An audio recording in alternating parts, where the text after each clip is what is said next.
Welcome to the Rehabilitation Studies Speaker Series. The event will begin shortly.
Thank you for joining us for this week's presentation. If you'd like to learn more about applying for the Rehabilitation Counseling Education Master's Program or the Rehabilitation and Addiction Counseling Master's Program at St. Cloud State University, please email rce@stcloudstate.edu. Applications are currently being accepted for the fall 2021 term.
If you would like to watch the recorded version of this presentation or prior presentations, please visit our YouTube channel by searching for St. Cloud State University Rehabilitation Studies on YouTube.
Welcome to the Rehabilitation Studies Speaker Series.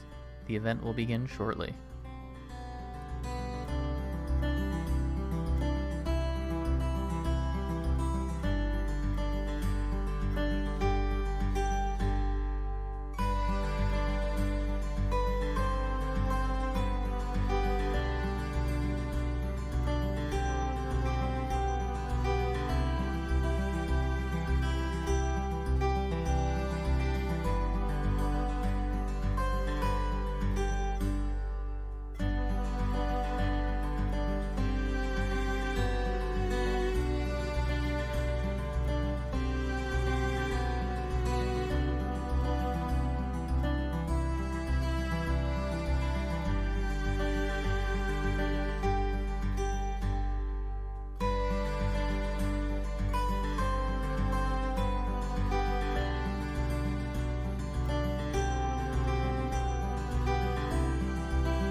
Thank you for joining us for this week's presentation. If you'd like to learn more about applying for the Rehabilitation Counseling Education Master's Program or the Rehabilitation and Addiction Counseling Master's Program at St. Cloud State University, please email rce@stcloudstate.edu. Applications are currently being accepted for the fall 2021 term.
Welcome to the Rehabilitation Studies Speaker Series.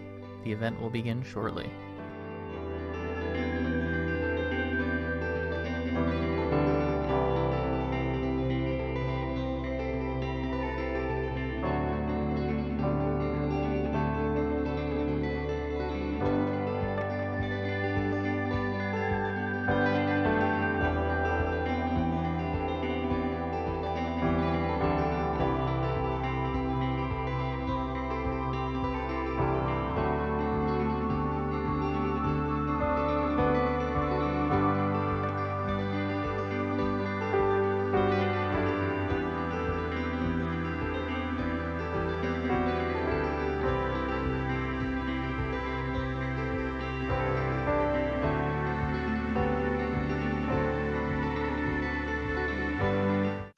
I'm going to go ahead and get us started here. Welcome to the Rehabilitation Studies Speaker Series at St. Cloud State. Before we get started, I would like to go over a few housekeeping things. If you're needing CRC, CEU credits, after you pay the sessions fee and attend the webinar, you'll be sent a short quiz. Once that series is complete, we'll issue your CEU certificate, and all of the sessions will be recorded and available for free on our YouTube page. But we will continue to allow people to gain CEU credits by watching the recordings and taking the quiz. I'd like to introduce myself. My name is Heather, and I am a student in the rehabilitation program. I am wearing a purple shirt and have brown hair and have a light complexion. And I would now like to have the opportunity for my co-host to introduce herself along with our guest speaker. Good morning. My name is Josie. I'm also a student in the rehabilitation counseling program. I'm a white female with long, straight red hair. I'm wearing a black shirt and I'm sitting in front of a half gray and half white background. And now for our guest speaker. Thank you, Heather and Josie. Good morning, everyone. My name is Luanjiao Aggie. I'm an Asian woman. I'm wearing a pink blazer, and then my background, there's a blackboard. Did I mention my name? My name is Luanjiao Aggie. Perfect. And then before we get started on our questions, I also would like our interpreters to be able to introduce themselves. So if they could take a moment to do that, that would be great. Good morning. I'm Tara Trujillo, one of the interpreters. I have a black shirt with a turtleneck, brown hair, and a blue background. Fantastic. And so to get us started, could you please tell us a little bit about yourself? Thank you, Heather. I mean, it's a big question, I feel. And also, I'm sorry, because yesterday I have a long-term friend who passed away. So I'm like a little bit in the grieving mode, but I try to get back together. My name is Luanjiao Aggie, like I said earlier. I'm currently enrolled as a PhD student in the International Education Policy Program here in the University of Maryland in College of Education. I actually just defended my dissertation in February, so some students already start to address me as Dr. Who. Some friends call me Aggie. Most people actually call me Aggie, but then some friends call me Luanjiao as well. Luanjiao is my Chinese name. Luan means phoenix and Jiao means beautiful. I want to add that. Prior to my graduate school career here in the US, I was an English language teacher back in China. I taught for 3 years, right after college.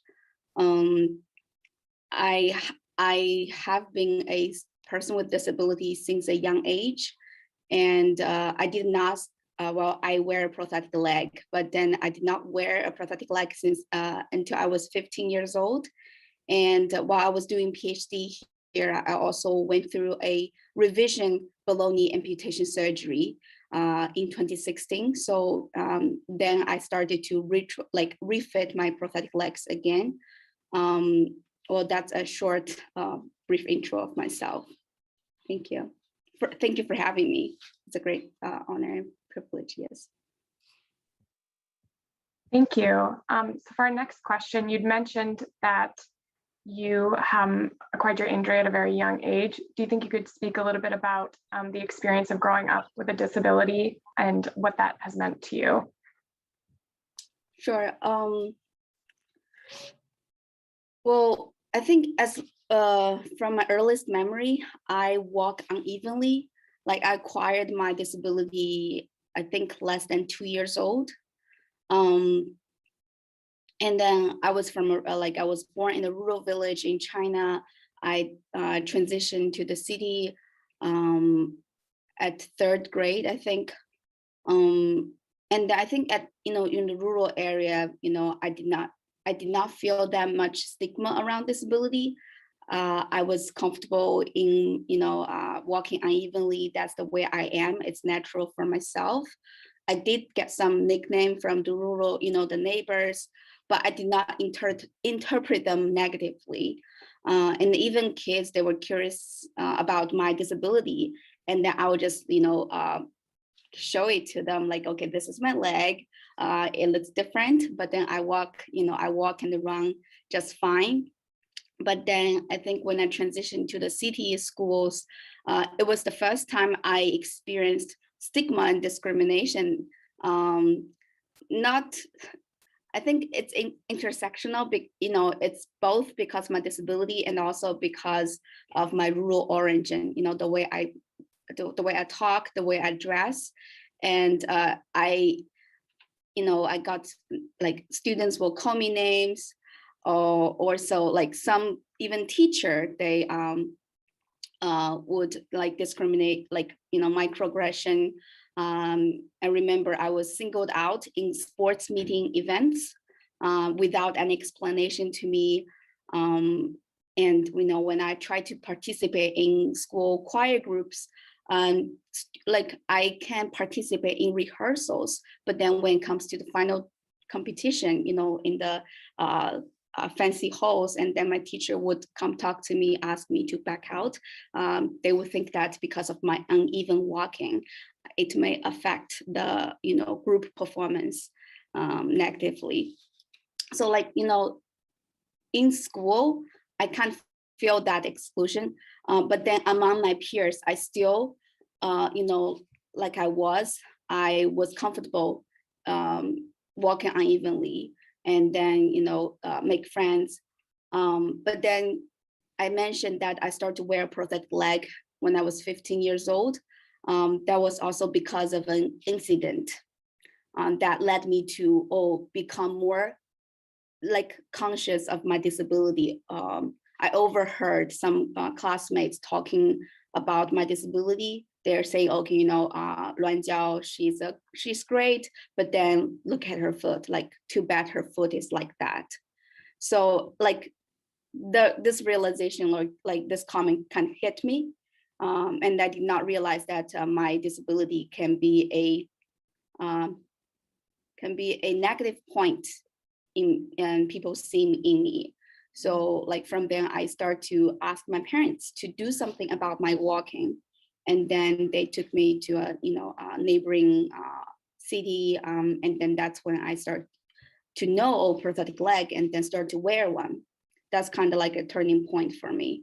But then I feel it's a long story, but then, from that point on, because I got a prosthetic leg, and then my parents realized, okay, if I wear long pants, people don't know that I have a disability. So I was encouraged by my family members to start to hide my disability. And that hiding lasted for quite a long time, like, all through my high school years, all through my college. And then, you were a teenager, you want to fit in. So it become a habit, like try to hide my disability. And everybody around me just become complicit. Okay, they will help me. Oh, Aggie, your pants is coming up, so you might want to tuck it and then cover your leg, for some close friends. And then another turning point in life comes when I was 24 years old, and then come to this study in the US, and then really dig in the topic of disability, reading disability in graduate school, talk about disability, seeing other people wear prosthetic leg out in the open. That was a culture shock as well as a disability shock to me. It's a gradual process for me to start to really holistically accept my body and then be able to disclose my disability out in the open. Well, that's my experience, with disability in a nutshell. Thank you for sharing that. I was wondering if you could talk a little bit, I know you talked about education, but any other barriers that you face, whether it's socially or transportation or other aspects within your growing up years and also as you went into the academic setting? Mhm. Well, I think compare with my peers in the rural village, I do have some level of privilege. Like my parents, they became migrant workers. They work in the city, and then my family they had better income, and they were able to transfer me and my sisters from the rural school to the urban school. But then when, in the transition, there was, I think there was a layer of like a barrier for us to access public education as children from the rural school. But that's not necessarily because of my disability, but because, of the policy against the people of rural origin back home. I mean, if you dig deeper in my educational experience, and then there was, like I said, I was excluded from participating in certain activities.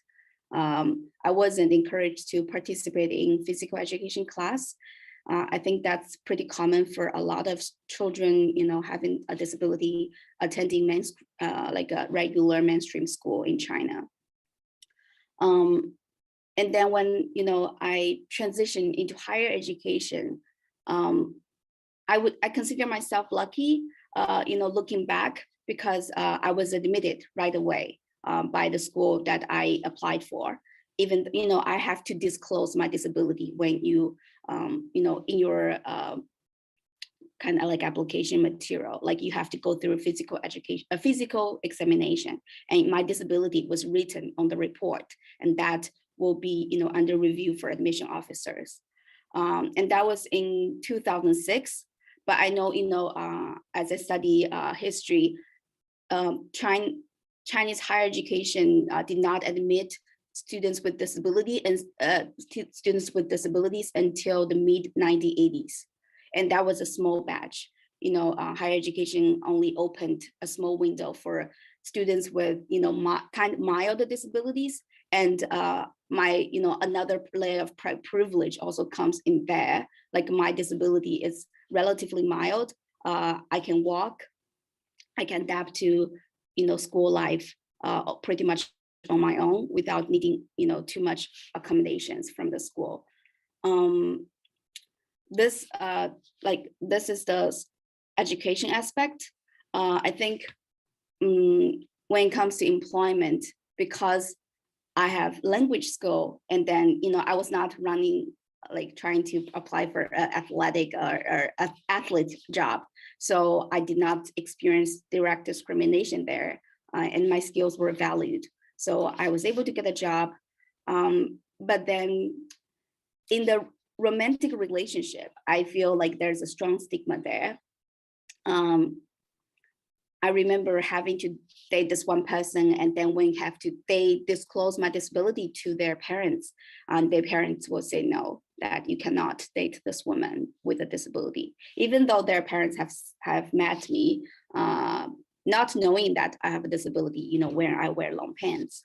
But then you kind of, okay, people's perception of people with disabilities, they will think you as like less of a like a human being, not good enough for their able-bodied son. And then I have like other experience in which the person I dated would consider my disability as a source of shame that also in needs of cover. Like that's also consistent with my own family members' attitude around disability. So I think, I have relatively enjoyed education opportunities, and then also have not too big of issue with employment or transportation. But then when it comes to romantic relationships, I experienced different barriers there. Thank you. So in hopes of providing kind of a holistic picture of your experience, we want to ask the flip side of that question and just see if there's any particularly meaningful or positive experiences you feel like you've had that have stemmed from having a disability. Mm-hmm. Well, thank you for the question, Josie. I think the overarching way to say is I would not be where I am today if I'm not with a disability. Like, disability is definitely a factor that has kind of steered my life pathway, what I choose. You know, say I wanted to study abroad so badly, partly because of my disability. I remember watching Friends, the American show, when I was in college, and I saw this character Ginger. She wears a prosthetic leg, and that was like, it was such an eye opener for me, that seeing a person with disability wear a prosthetic leg, wear high heels as a woman, and it is not a big deal. You know, you can still go about your life without people treating you differently. So that kind of planted the seed in me to study abroad. I often joke that I'm the only one in my village to study abroad, to access international education, to pursue advanced degree. I'm also the first person in my family to have a 4-year degree, you know, also right now a master's degree and then PhD degree. So I think my disability contributed partly to, you know, my choice and my pathway to aspire, you know, to see a bigger world, to access international education. I think another aspect how disability have benefited me was, I think because of, you know, my different experience of being excluded, being marginalized, have helped me to have more empathy towards people, you know, who may have, you know, have to overcome different obstacles in their lives. And that gave me a better ability to connect with people, regardless of, you know, different like identity markers.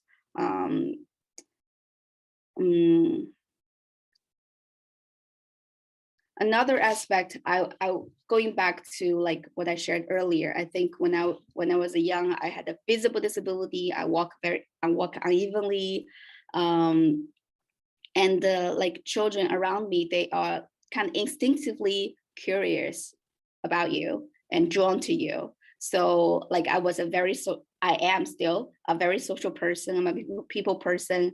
I think you know that. Like my visible difference kind of cultivating me people skills as well. So like it can help me develop my outgoing personality, which proved beneficial for, you know, a lot of things later in life, you know, in terms of leadership, in terms of, like I said, the ability to connect with people. Yeah, thank you for that question. I kind of want to do a little bit of a follow-up about the differences you've experienced between the US and China within the disability culture, and just also individually. If you could kind of elaborate on how that has been different, that would be great. Mm-hmm. So I spent 24 years of my life in China, and I think I mentioned earlier as well, like the perception of disability equals a defect, equals something that's bad. It's quite prevalent in Chinese culture, from my own experience. And it's because of this, people try to hide, right? That's how my parents taught me. That's how everybody around me, you know, after I wear a prosthetic leg, they would consider that's natural. Okay, it's better for you to cover your disability so people don't see that. You know, you can fit in, you can conform to the majority of non-disabled world. And then, but then, you know, the covering itself, I think, implies that the strong stigma around disability. People consider people with disabilities as less capable, and just as less, and then they would not consider you as a match for their son, in choosing a partner for their children.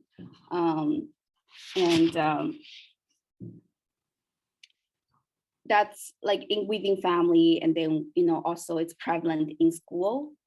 But then I think in Chinese culture, it's also kind of similar here in the US. Besides this perception of disability equals like negative and less, it also sorry, I'm losing my thoughts here a little bit.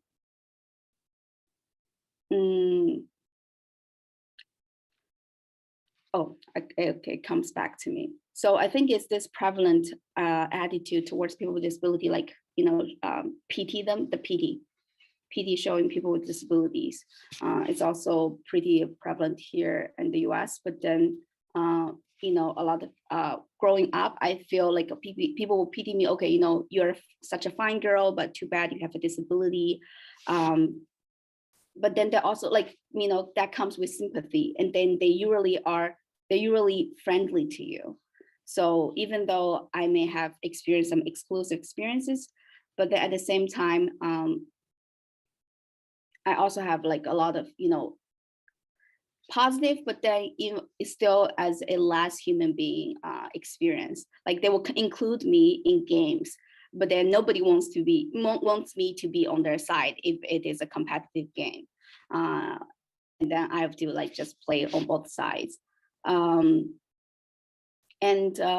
Like I said, because people hide their disability, or people just simply stay home, because of attitudinal barriers, or the environment in general is not so accessible in terms of like physical infrastructure, so people don't come out.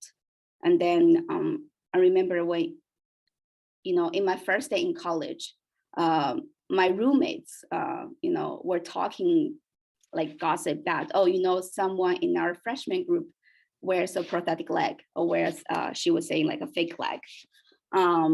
I think it's this culture of not seeing people with disabilities often enough in public that contributes my classmates back then, to have that, to raise that topic as something worthy of gossiping on the first day of, you are bonding with your roommates.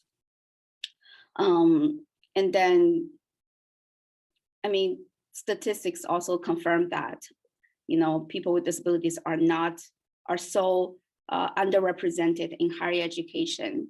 And they are in general like expected to achieve less.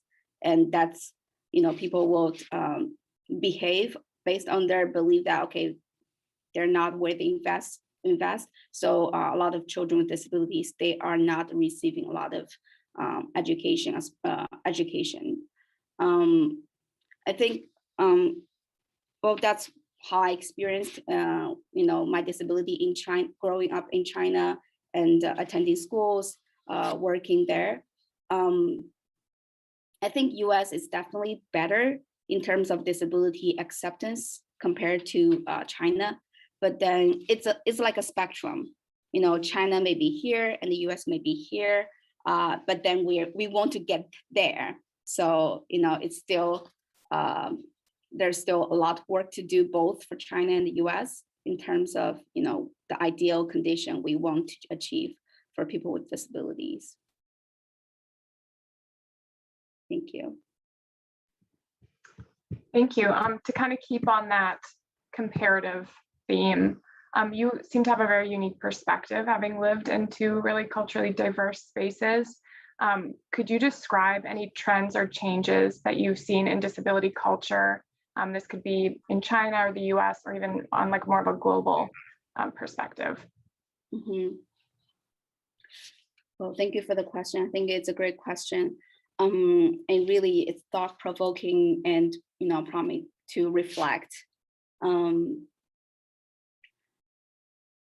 continue my answer to the previous question. I think when I came to the US, it's a gradual process for me to start to explore on my disability identity.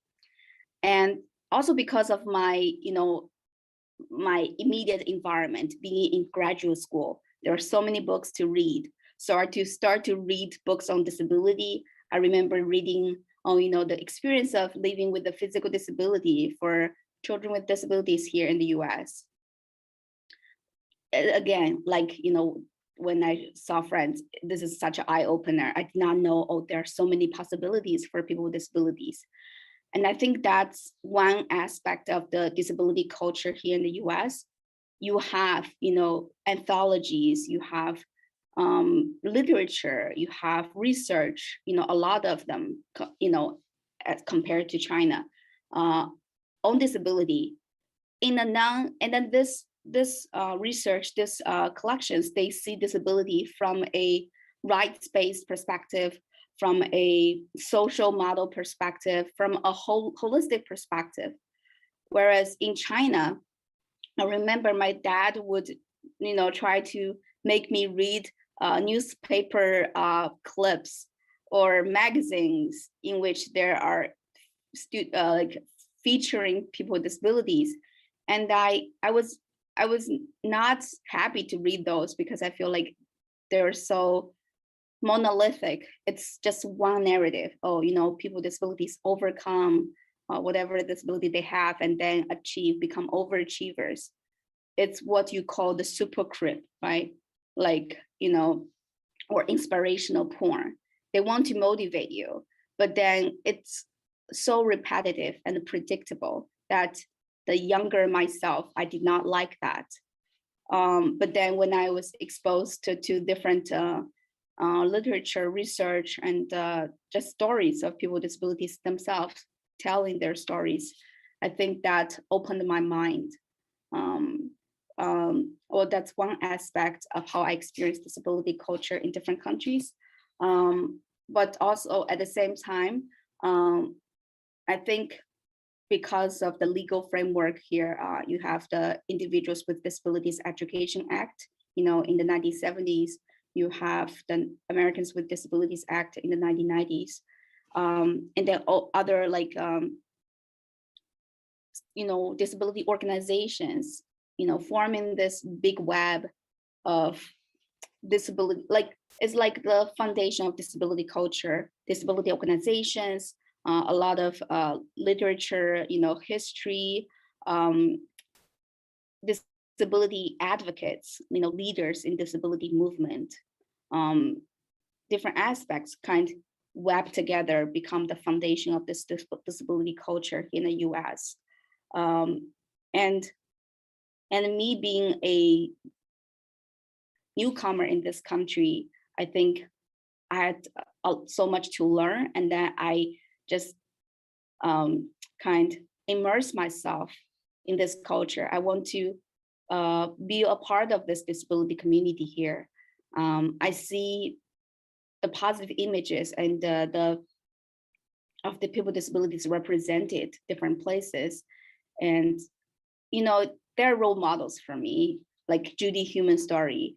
So I start to become more really unapologetically accept my disability identity, my body image. But then that comes also with it's a process.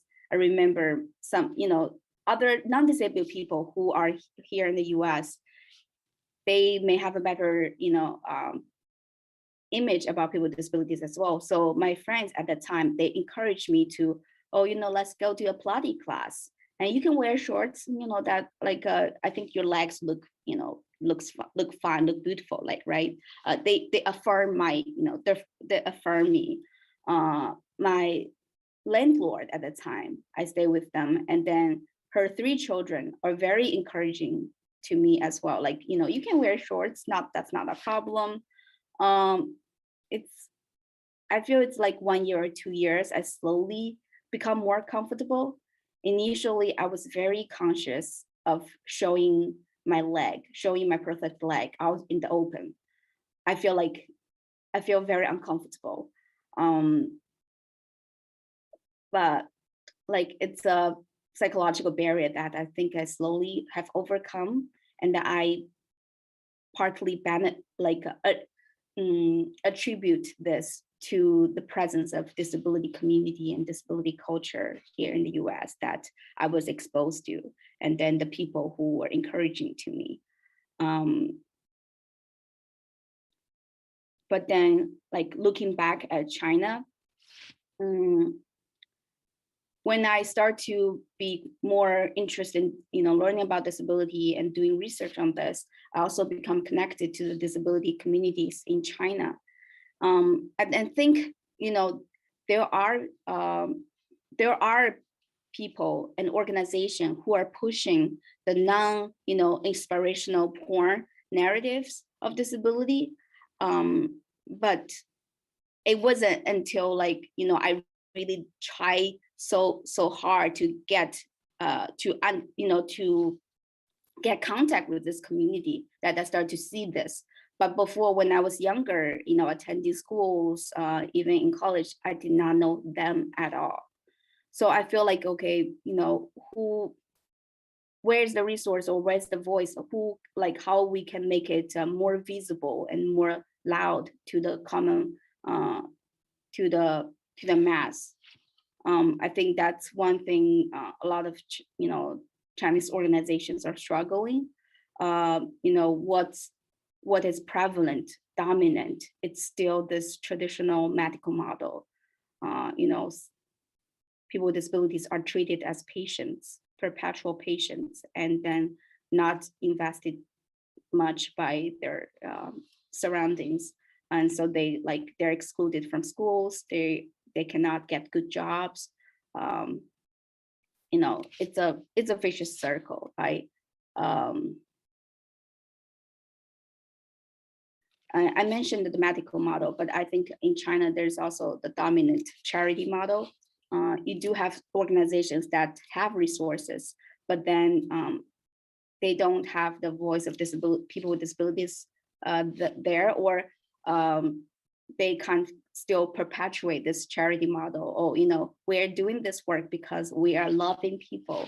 We are doing, it can also, it can even sing from it's a condescending way, patronizing way, okay, we're doing you so much good, we are helping you, from that attitude. So I feel in China, the disability culture and then, disability rights needs to amplify the rights-based and also more positive representation of people with disabilities, to diversify the narratives that people with disabilities, especially younger people, to be exposed to. I feel like that's a long answer. I hope that's kind of clear. Thank you.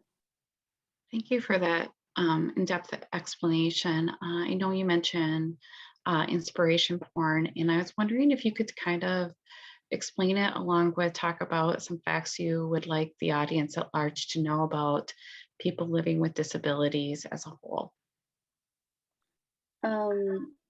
Can you repeat that question? I want to make sure I understand. Okay. Sure, sorry, I was on mute. I was wondering if you could explain inspiration porn a little bit more thoroughly for our audience, along with talking about living with a disability as a whole and how that kind of intersects. Mm-hmm. Well, in terms of inspiration porn, I think is this idea that because people have very low expectation for people with disabilities, so when they see a person use wheelchair come to grocery shopping, or just come to enjoy a concert, or do things that normal people, non-disabled do, they would think, wow, you are such a brave person, you have a disability, you are in a wheelchair, but yet you're doing these things, I so admire you, that kind of attitude, putting this person with disability in a lower stand. And then when they're doing things normal people would do, they would consider them as, oh, you're so inspirational, you motivate me to do things on my in my own life. I don't oppose to the idea that, oh, if this person with disability is a Olympic champion or like doing really extraordinary things. I think that's inspirational. It's in itself. But then, when I know I have a friend who uses a wheelchair, and then people assume that she cannot read. So when she is like out about taking a taxi, and then people just so admire her, and then this talking, like you get this like really often, and it's definitely annoying. Like, 1 or 2 times it's okay, but then you keep getting that message. Oh, people think you're amazing doing this, taking taxi, going to parks with your friends. And that's annoying because you understand people have really low expectation of you. If I hope that's a good explanation of this, inspirational porn. And then there's a great TED talk by Stella Young, I think, by Australian disability advocate. She also talks about that. And so your second question is like how this narrative or this type of thinking affect people with disabilities lives, right? Yes, it is. Yeah, I think it's in the like, it's not unique in China, this polarized view of people with disabilities. One aspect is inspirational porn, like, oh, people with disabilities, you are overcoming your disability and doing this either normal things or other things. Another, it's like a super grip, but another aspect is just PD, right? I mean, because people with disabilities, they're excluded from a lot of opportunities to develop themselves. And then they may end up on the street begging, or they are not having a decent life, or getting access to decent jobs, making ends meet. And then people with disabilities who want to live a normal life, they definitely feel the like those kind of perception stereotype negatively affect them. Like they're either they will be like, people make a lot of assumptions about a person with disability they encounter, and think because we lack like representation of normal people with disabilities, either in media or in print representation, people get a lot of misunderstandings, and that misunderstanding over time take a toll on a lot of people with disabilities. They feel they have to constantly explain themselves to try to be equal with other people, and that takes a lot of labor on them. Like you feel like you have to constantly advocate for yourself, explain yourself in different spaces, and that's tiring. That's one aspect that I'm currently thinking of.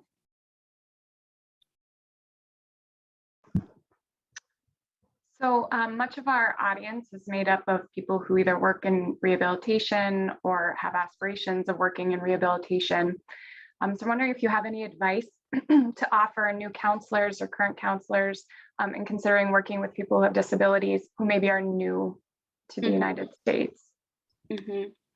Well, thank you for the question. And I'm glad to see that we have, about over 70 people, and then this video will be more available to more audience in the future. I think for, whatever profession you are in, having a disability perspective definitely helps, because, 15% of the world population are people with disabilities. No matter what job you're in, you're bound to interact with people with disabilities or family members with with disabilities, right? It's inevitable. And I want to emphasize that like people with disabilities, they're people first. Like whichever language you use, either you use identity first language to say, oh, he's autistic, he is blind, identity first, or use person with the person first language. I'm a person with disability, he's a person who uses a wheelchair, things like that. You always know that the person you're interacting with is a person who stands on equal foot with you. So, people with disabilities, they have the same, aspirations, dreams, desires, talents, strength, weaknesses as, other people without disabilities. I think that's like a really a basic, like bedrock when you interact or work with people with disabilities. And then you mentioned that when you work, if you're a counselor, work with a person who may be new to the country, so you're saying like adding another, like additional layer of the international identity. I think, for anyone without disability, like if you're new to this country, I think we all have transitional experiences. Like, you move from one place to another. A person moved from another country to the US. They may or may not be familiar with the new surroundings, right? So it takes a lot of time to help, familiarize yourself with the new environment, with the new system. And, as a counselor, you can provide accurate information to help the person to navigate in this new system.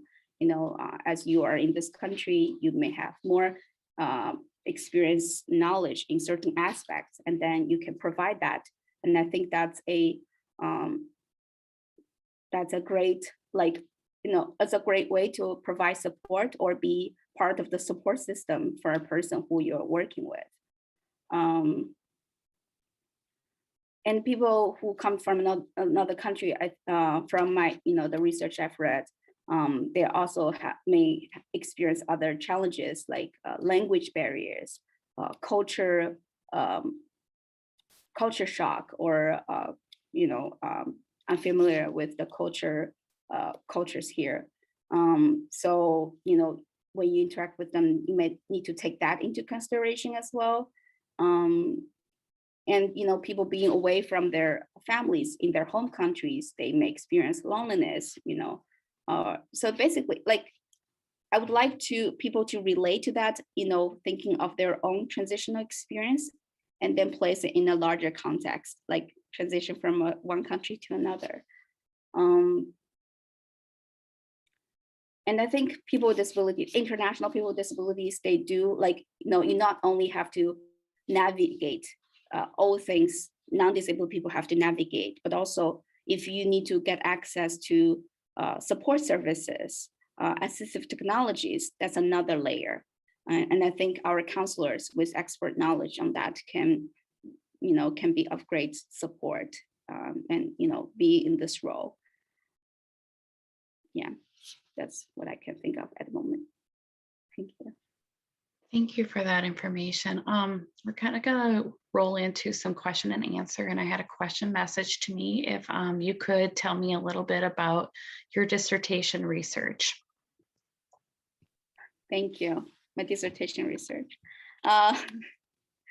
Well, my general interest is in disability, gender, and education.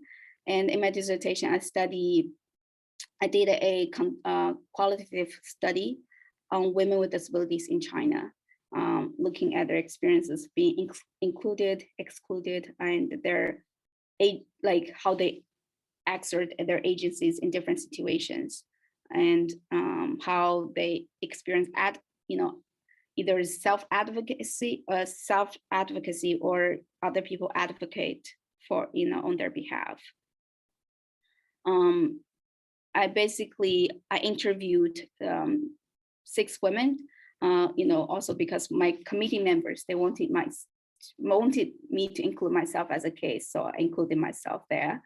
I interviewed 5 other women with disabilities, coming from different geographic region in China, also with different disability levels, like the severity of disabilities differ. And look at their experience in terms of education, employment, romantic relationship, family life, and social activism. So like participants, they are broadly defined like activists. They, because of their own experience of exclusion or marginalization, in their adult life, they start to work on disability issues or be vocal about issues that concerns other women or other people with disabilities. Well, I don't know how to really put it shortly. From my findings, I do see a lot of stigma prevalent in women's lives. And these women are really, they're strong women. I think if they're not strong, they will not make it. They will not become activists they are today. I then think for a lot of other women with disabilities, if they don't have strong advocates in their lives, or if they are themselves not strong advocates, they can be defeated by any of the barrier that they face in their lives. So I identified, okay, what schools need to different in different aspects, how family members need to change their perception around disability so they are not oppressors of their children with disability in family lives. And then school administrators, educators, how you can change your perception around disability so you are not perpetuating this disability stigma in the space that changes should be happening. I think I did not share one incident in my college that one administrator talked to me, and his comment about disability was very insensitive. And that's my one memory of him in college. And I think all those experiences, it's sad to relive that. But I think it's incidences like that made me realize there's great space we can do better, and we need to do better so future youngsters with disabilities do not have to go through that. And then I think those experiences itself is oppressive, but it's very educative. And yeah, I would just end there. Thank you. Thank you for sharing that. So we just have a few minutes left. So I think that we're going to open it up for a Q&A time. If anybody in the audience has any questions they'd like to ask, if they could just feel free to put that in the chat. Hi, everyone. I'm Kathy Johnson. I'm faculty at St. Cloud State also. And I just want to share a little bit of feedback with you. And Aggie, you are so articulate, and I am so excited for you and your future career based on your deep understanding of the perspective of both cultures between China, disability policy, disability rights, disability advocacy, and then your experience in the United States. So my question for you is, what are your future career goals that you have, and what do you hope to see I guess I should ask, how do you hope to see the shift in disability advocacy in China? Thank you, Kathy. Thank you for this great opportunity, and and then the question as well. My future career goal, ideally, I would like to continue working in the field of disability. I think we need more talents. We need more human resources in the field, either in US, in China, in the global context. There's great demand for people with, lived experience and also a critical awareness, being able to do more things, to organize more, to raise more awareness, to educate people. So I'd like to continue to polish myself to be a more effective advocate, and really trying to combat this prevalent medical, oppressive views on disability. It's not necessarily medical model or charity model, individual model. It's a combination of different things.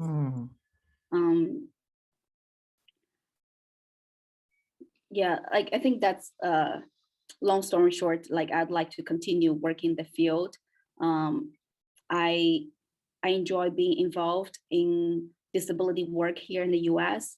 Next week, we have a disability summit hosted at my current university, University of Maryland, and I'm one of the volunteers there. I always Oh. I've been presenting like in the first one, second one. This year, I'm just being moderator for one of the sessions. But that's just one of the many ways I try to get involved here in the US. And I think Kathy knows me that I'm also like founding this group, International Disability Interest Group. And I see this as a continuing work. And I hope to cultivate more leadership, more talents in the disability community in China, so we can do things collectively and amplify the work, the impact of our work. And your second question is the shift of disability advocacy in China. I'm not sure if I have the answer for you, because I think I'm trying to do what I can, like, you know, using like I feel like my education transformed me. And I have the privilege to access to education opportunities, to resources, to information. And I like to give that, you know, contribute to the different communities. I want to show care. I want to provide information. I want to provide the support as long as I'm able to the disability communities in China and in the US.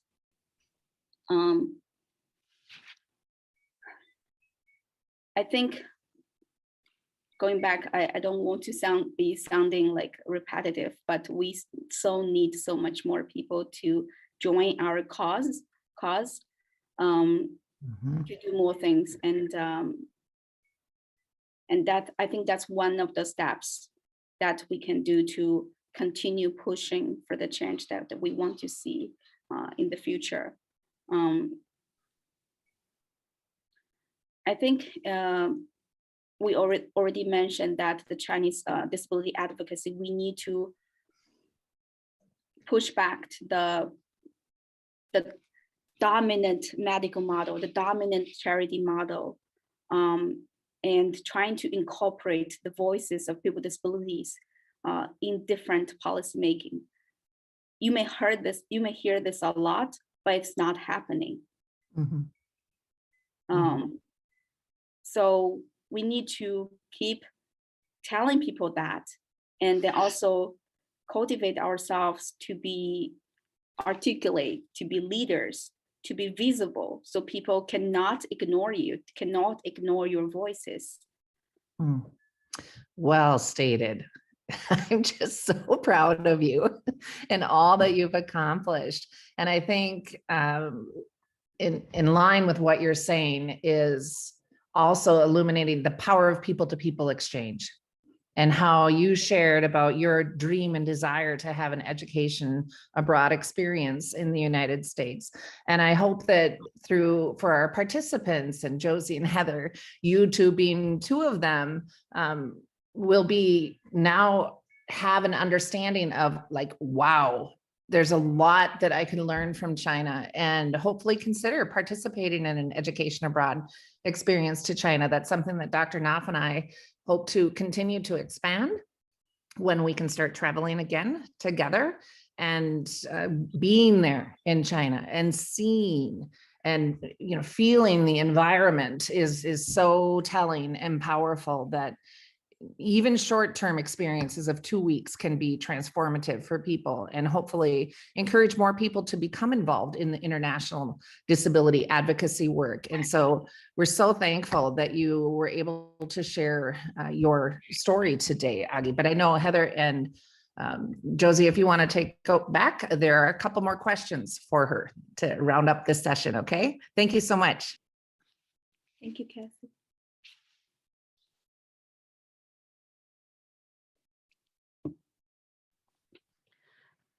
Just want to do a follow-up. If there is any more questions, feel free to drop them in the chat or put yourself off of mute. And we'll give a few minutes here if anyone does. Sure, there are actually some in the Q&A, Heather, if you want to take a look there, from Tracy and Teresa. I apologize.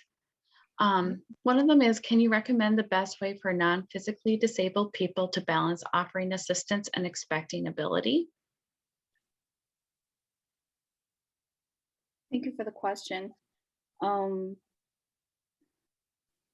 Offering a balance between offering assistance and expecting ability. That's a very good question. I'm not sure if I can provide a good answer here. I like to quote one here. It's by a feminist, Aboriginal feminist, Lila Watson, I think. She said, if you come here to help me, then you're wasting your time. But if your liberation is bound up with mine, then let's work together. I like this quote because I think it really exhibits a equal awareness between between yourself and the person you work with. You can offer the assistance using your expertise as much as you like, but you cannot make decisions or you cannot do things for the person their entire lives. So provide the support as much as you can, but then not expecting the normal result you won't, because otherwise, if you have that expectation, you may or you may not be disappointed. That's my philosophy. I think just do as much as I can on my front, and then of course, based on basic principles, and then as to the result, I do not have too much expectation to prevent myself from, I don't know, being too happy or being too disappointed. I'm not sure if that's a good answer, but that's what I can say at the moment. Thank you. Well, it looks like we just have about a minute or two left, so I don't think we'll be able to get to that last question. But I just want to say thank you specifically to Aggie for joining us and sharing your experience, as well as the work that you're doing currently and plan to do. I'd also like to thank everybody for joining us. A heads up for our next speaker series. It'll be happening on Tuesday, April 20th at 8 a.m. Central Standard Time. It'll be a conversation with Judy Human, and she'll be discussing disability and advocacy. So I encourage everyone to tune in for that conversation as well. So thank you very much. Thank you, Josie. Before we end, you reminds me as well, if people are interested in comparing the US and China, there's a good case. You can compare the case of Judy Human suing the Board of Education in I think the 70s in China. And also there's a case similar, a woman with a prosthetic eye in China. She sued the local Board of Education because they denied her teaching license. And then both succeed, but then the process are different. Both succeed, the same result, but then also the furthering result, like whether Judy Human got a job or whether the woman with a prosthetic eye got a job in China, is different. I think that's fascinating, using this case to compare the two systems. If you are interested in learning more, I'm going to put feel free to share my contact information with people, and I'm happy to chat more. Thank you. Thank you so much. And Dr. Knopf, you're there too to say thank you and do a shout out. Yeah, that was great. Thank you. Thank you very much. And also you referred, Aggie, to someone else who did a TED Talk with Stella, I believe it was, but you have your own TED Talk that is fascinating. And, yes. And also for the conference next week that you mentioned, that's at your university. So can you share just a little bit more information before we close? Sure. It's called Disability Summit. It's a conference that we organize, like the university organize once in every 2 years. This is the third one. The first one, it was in 2016. This year it's a 3-day conference. It's all on Zoom and it's free. We have a very interesting lineup of speakers and presenters, and yeah. So Okay, great. I Great. can So really- anyone, okay, great. So we can look for that. Thank you so much. This was fantastic. Yes, Loved thank you. hearing Thank you, from you. everyone. Thank you, See you Heather. and next Josie, too. week. Okay.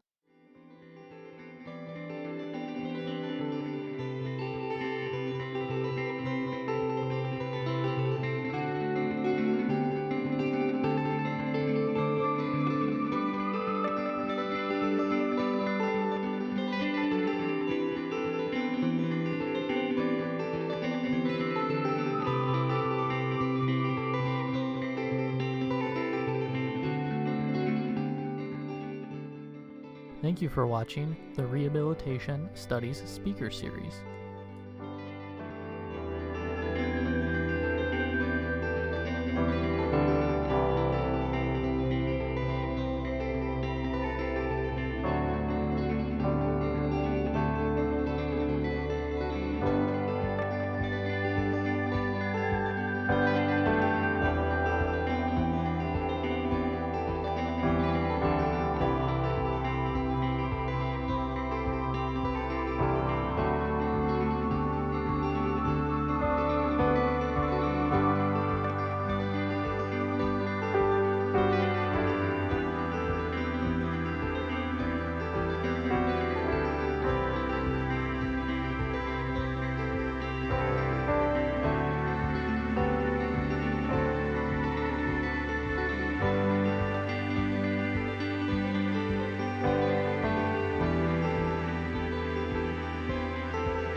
Thank you for joining us for this week's presentation.